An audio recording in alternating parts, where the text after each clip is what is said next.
What's going on, wrestling family? Welcome back to the channel. So we're going to check out the top 10 worst wrestling match types. So I got a couple of them in mind right now, but I want to wait and see if they actually put it on this video. And if they don't, I'll talk about those matches after the video is over. But before we get started, you guys know what to do. Hit the like button, hit the subscribe button, join the family. Let's get into this. The Royal Rumble, ladder matches, Hell in a Cell, TLC, these are all great wrestling match types. Classic what match we're types. looking at is the complete opposite. This is the top 10 dumbest and worst wrestling match types of all time. Yuck. Number 10, King of the Mountain. For all the good matches TNA has had, they aren't the best when it comes to creating actual match types and stipulations. While King of the Mountain is an iconic match in TNA history, it's not really all that great. If you just call it a reverse ladder match, that basically explains how it works. King of the Mountain consists of 5 wrestlers and 1 championship. That is true. And whichever wrestler is the first to hang the belt on a hook above the ring is the winner. However, it's not that simple. Before a wrestler can hang the belt, they have to become eligible. How do you become eligible? You have to pin or submit an opponent. But on top of that, the wrestler who gets pinned or submits then has to go into a penalty box for 2 minutes. Once a wrestler is eligible, they can attempt to hang up the belt. Where do I begin with King of the Mountain? I understand your pain. The match is just unnecessarily complicated, with needing to become eligible and having to remember who is eligible and who's not, who is in the penalty box and who isn't. It asks a lot from the fans. Sure, you can understand it, but then you spend so much time just trying to remember the rules that it makes it hard to enjoy the actual match. This might be a nitpick, but I also think the visual of a wrestler hanging the belt above the ring, then taking it off a few seconds later is just odd.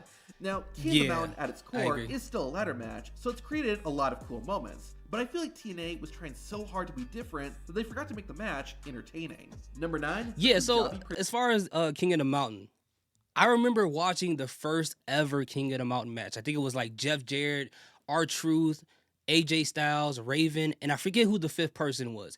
And I'm not gonna lie to you guys, when I watched that match for the first time, at the end of the night, I went to sleep. I was mentally exhausted. It was too much going on at the same time. People pinning people in and out of cages. The commentators tried to help by repeating the rules over and over, but that made it a lot more mentally exhausting. So it was just too much. I even watched the match 4 or 5 times after the fact just to try to understand what exactly I saw. I didn't get what was happening. But when you look at it in retrospect, if you guys are used to watching Iron Survivor NXT, then if you use that as a base, then that probably can help you understand King of the Mountain a little bit more. Even though it's not specifically the exact same match, but for the most part, as far as the penalty box and things like that, it's the same. Except for King of the Mountain, as he said, is a reverse ladder match and it has an anywhere falls and all these different things. It's a whole lot. And I felt bad for the people watching this match in live in person because I can only imagine how confused they were by the end of the night. But I don't think this is probably one of the worst matches, but it definitely is one of the most confusing. Prison match. It hurts me to include this match on the list because, I mean, just look at it. The Punjabi prison looks awesome. It's a cage inside of a cage. That's pretty sick. However, after you get past the visuals, the Punjabi prison match doesn't offer much. The rules of the match are pretty simple. The first wrestler to escape both cages wins. However, to make it interesting, the first cage has 4 doors. When a wrestler gives a signal, the referee opens the door. That door stays open for 60 seconds, and after that, it's closed forever. You can still climb the first cage, but going through the door is much easier. The second cage, though, has no doors, which means you have to climb over it in order to escape. Man, that looks so It's basically a exhausting. steel cage match, but on steroids. So, what's the problem? Well, first, having both cages makes it hard for the live audience to see, so the crowd doesn't react to much. Additionally, because the cage is made of bamboo instead of steel, when a wrestler hits it, it doesn't make much noise. On that topic, what are the best moments in a steel cage match or a Hell in a Cell? When wrestlers use the cage to create crazy, high-risk spots. None of that has ever happened in a Punjabi prison match. The only crazy bump I can think of is when Samir Singh went through the announcer's table, and he wasn't even in the dang match. Man, Randy Orton was tearing up the Singh brothers, bro. He was tearing. I thought he was gonna kill one of them dudes on TV. The bumps they will take from Randy Orton, not just in the Punjabi prison match, just in general, was crazy. Now, granted, this lack of OMG moments might have more to do with the wrestlers that participate in the match than the match itself, but therein lies another problem. Because it's the Punjabi prison match, someone from India or with Indian heritage has to compete in it, limiting the talent pool. But the biggest problem I have with the Punjabi prison match is that you really have to suspend your disbelief. There are so many times in these matches where the cage door is open and the opponent is down, but the wrestler still can't escape. Granted, ladder matches and even steel cage matches sometimes have this problem too, but at least with those matches, wrestlers are trying to climb up and are fighting gravity. In the Punjabi prison match, wrestlers can literally just crawl to escape the cage. The match is a cool idea and visual, but WWE should lock the Punjabi prison match away forever. Number 8. I got a feeling they're gonna bring it back one day. Like one day they're gonna bring it back and try to prove that they can do it better than what it was done before. Kiss my foot and kiss my ass. Not only are both these matches dumb, but what really earns them a spot on this list is just how I forgot about this type. Oh my god. Man, this was stupid. disgusting they are. Most of the time, these are just regular matches, with the loser having to kiss their opponent's foot or backside as punishment. Now, I get the idea that having to kiss an undesirable body part is one of the most humiliating acts a person can do. But does anybody enjoy watching this? One of the worst was in 2011, when Michael Cole was forced to kiss Jerry Lawler's foot with barbecue sauce all over his face.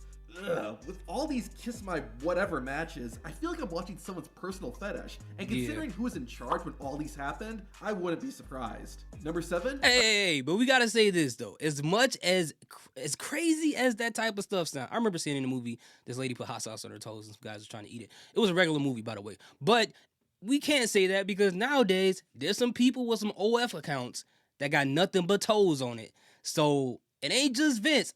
It feels weird to defend Vince, but there are people who like that stuff. There really are people who love that stuff.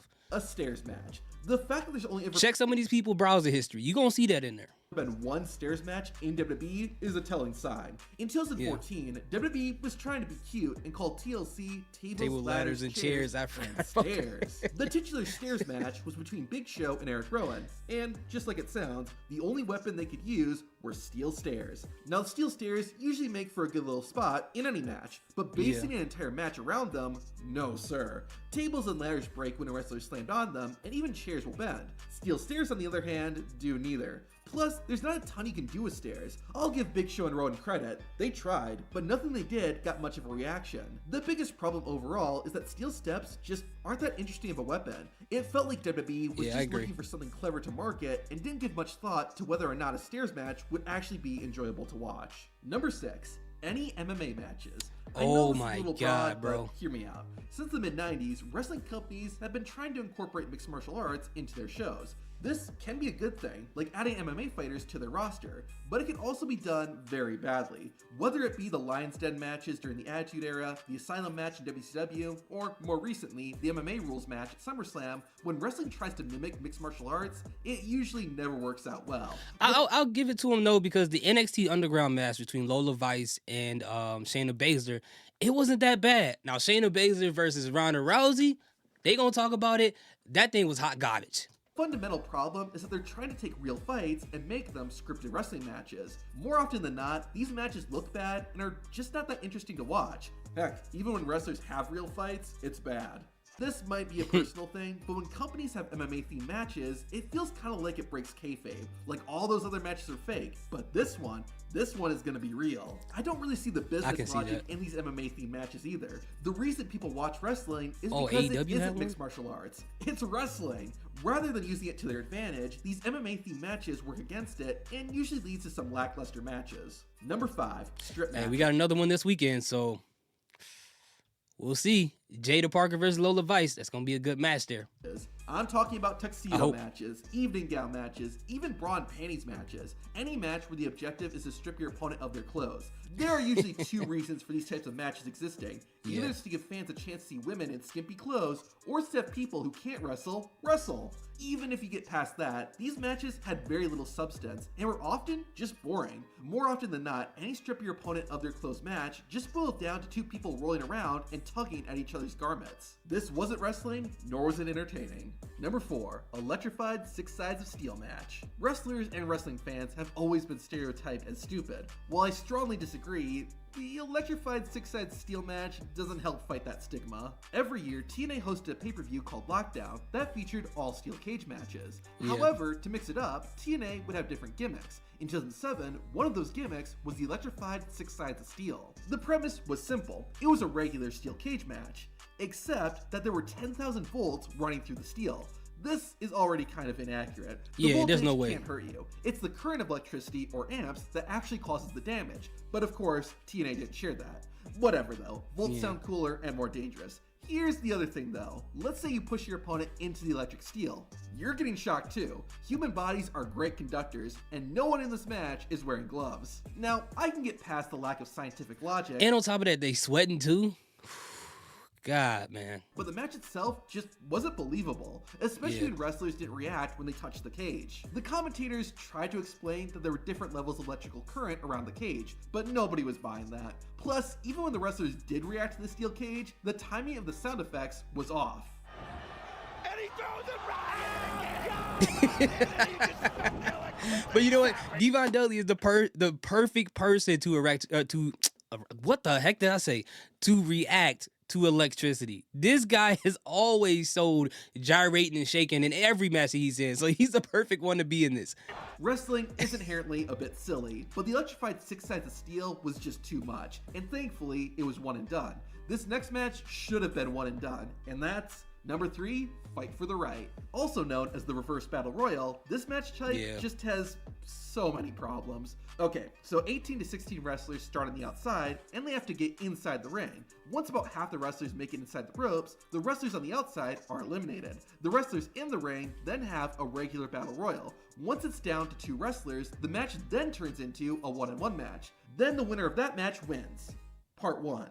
After all that, there's a tournament featuring all the wrestlers who competed in the normal battle royal. Then, the winner of that faces the winner of the first part, but also the order of the tournament is determined by when the wrestlers got eliminated during the battle royal. Oh, and did I forget that the winner of the final match also gets a title shot? And did you see the problem? It's called Fight for the Right, but I have no idea what the rights are.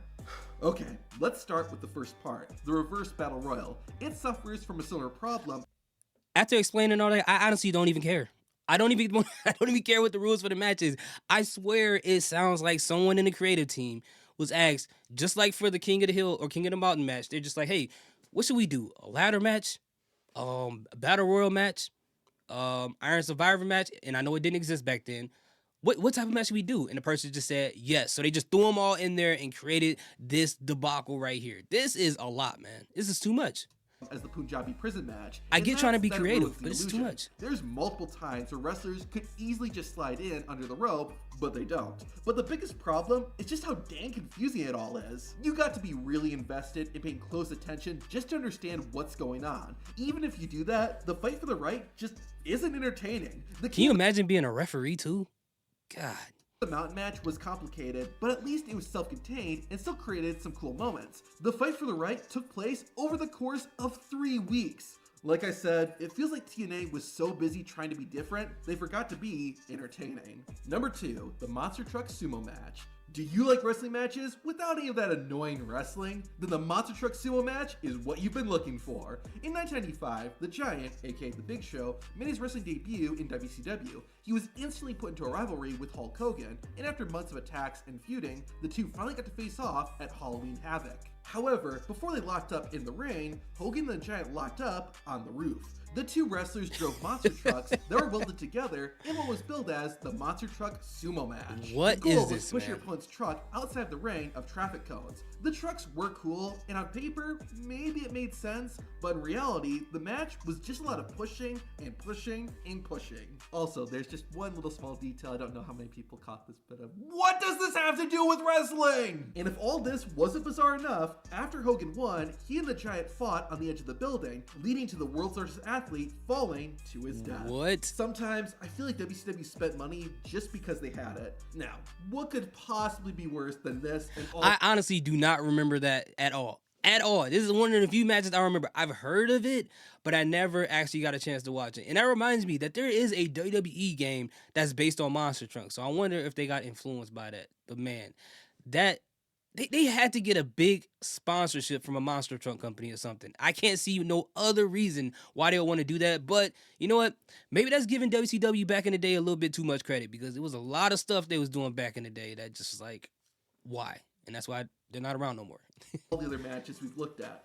Well, feast your eyes on number 1, a spanking match. This match falls into the infamous on a pole match category. The stipulation of having an object on a pole is infamous by itself. With some exceptions, I agree, because there's been some dumb stuff hung on poles, like Viagra, a turkey, a piñata. Well, okay, that one actually makes sense. However, I single out the spanking match for one particular reason. Yep. Now, this isn't to be confused with a paddle on a pole match. Even though both are similar, the paddle on a pole match is one just like any other pole match. Grab the paddle and you're good to go. The spanking match, on the other hand, actually requires the participant to spank their opponent in order to win. Trish and Tori wins it, and she's going to inflict even more punishment.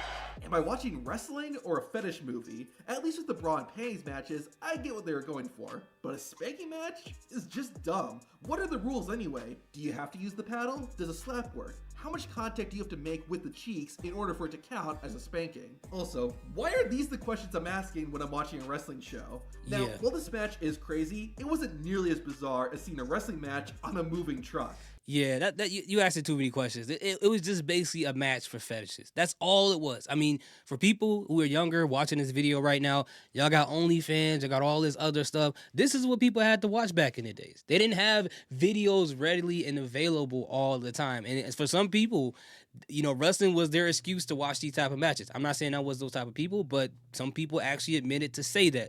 But at the end of the day, this is some crazy stuff. I think one match that I thought was really, really stupid that they left off the off this list. It was Jerry Briscoe and Pat Patterson. They had some nightgown match. I forgot what that was. I think it was called a nightgown or a sleepover match or something like that. They were wearing gowns and fighting and stuff. I'm like, I feel like that was a fever dream. I feel like that never really happened. But then I went back and looked it up and realized it was a real thing. That was crazy. But anyways, if there's some matches you cannot or you did not see on this list, let me know in the comment section what they were. I can't wait to see you guys in the comments. Thank you guys so much for sharing this moment with me. Salute, peace, have a great day.